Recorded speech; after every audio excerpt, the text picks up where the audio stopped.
喺湖南咧有一個適合喜歡遠足人士嘅景區，尤其是喺晴朗嘅日，等自己可以暫別城市喧鬧嘅生活，投入大自然嘅懷抱。冇錯啦，呢度就係邵陽市南山牧場。可惜今日天氣唔好，到咗山區咧就雲霧處處。途中我哋先會經過茅坪湖，茅坪湖咧又叫做茅坪水庫，湖面寬闊，湖水清澈碧藍，兩岸嘅峽谷咧係奇特幽靜，湖中有娃娃魚、黃尾魚以及多種人工養殖嘅鯉魚、草魚等等。茅坪湖景區嘅地形係好寬闊，植被豐富，有天然盆景園、小長城、瀑布等等嘅景點。可惜今日咁大霧，只能夠從想象中去感受。南山牧場咧就位於湖南省嘅城步縣，同廣西桂林接壤，所以安排行程嘅時候咧，可以考慮同埋桂林一併遊覽。牧場擁有美麗嘅草原風光同埋高山台地，有南方呼倫貝爾嘅稱譽。由於紅軍長征嘅時候曾經經過呢度，所以呢度有一個高山紅照嘅景點，上面有兵器廣場，展示咗坦克、榴彈炮同埋戰鬥機。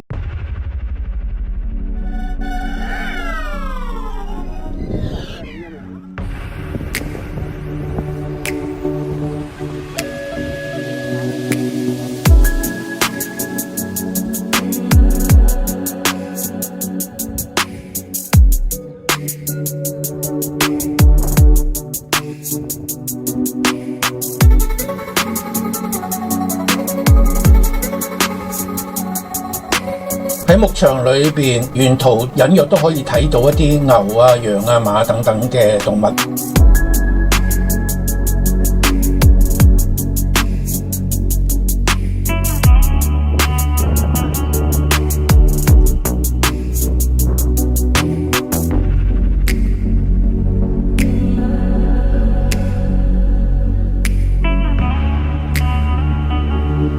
有時仲可以同啲牛羊近距離接觸，並且可以體驗一下草原餵養嘅樂趣。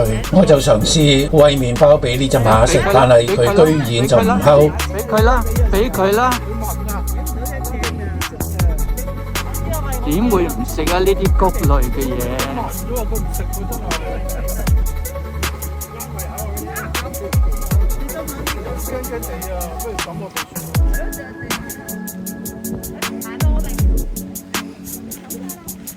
有乜可能唔食啊？呢啲嘢係啊！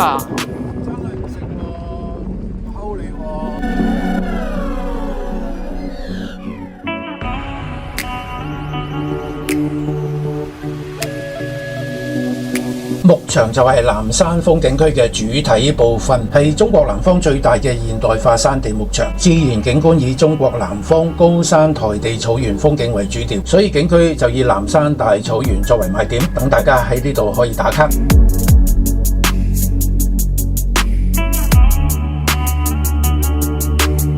一個觀景亭咧就係南山最高點，可以居高臨下觀賞附近嘅景色。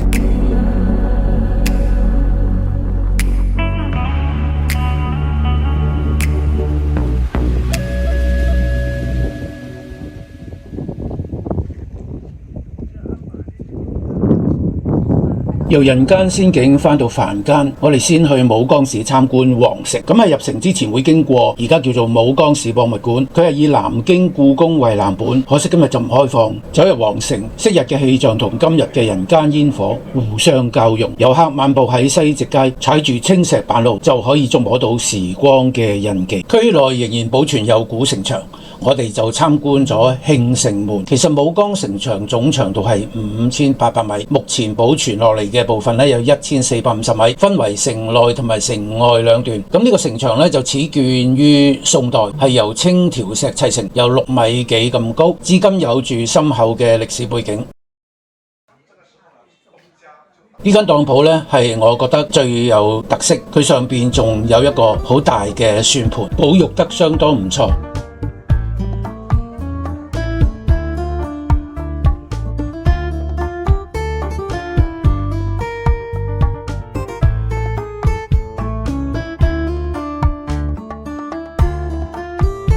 喺國內我都參觀過唔少嘅古城，但係一般都比較商業化，就好似去咗一條購物街咁。咁武岡皇城咧就比較可以平衡歷史保育同埋商業元素，多翻一啲文化氣息。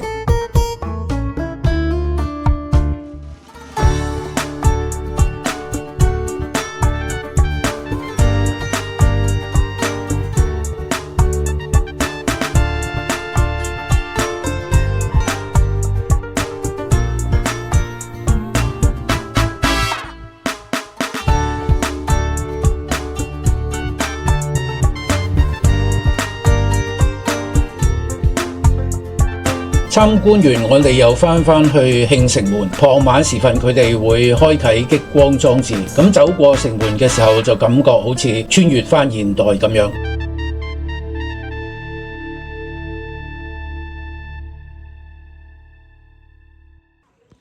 如果你對中國軍事歷史有興趣嘅話咧，武岡國防教育基地會係你喜歡參觀嘅地方。呢個基地佔地426畝，建築面積達到2.83萬平方米，分為國防軍事主題綜合館、軍事主題訓練營、體驗基地、山頂平台同埋景觀區4大板塊。透過軍事歷史展覽、情景再現同埋沉浸式體驗課程，進行青少年國防教育同埋愛國主題活動。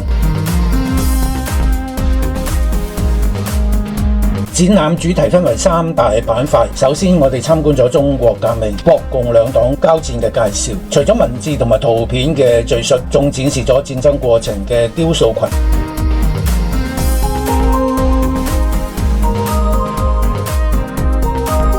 另外一個板塊就係中國夢、強國夢，國防軍事力量已經擴展至到外太空。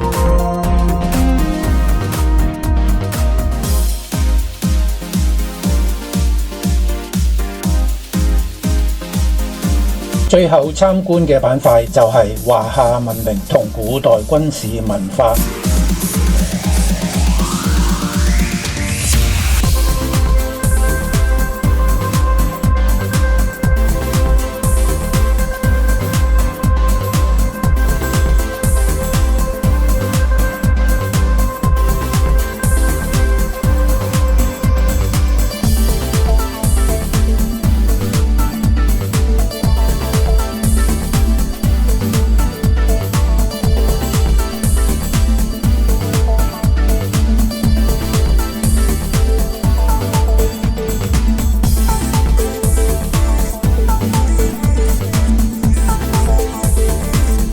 除咗參觀之外，有時間嘅話仲可以付費體驗一下射擊等等嘅活動。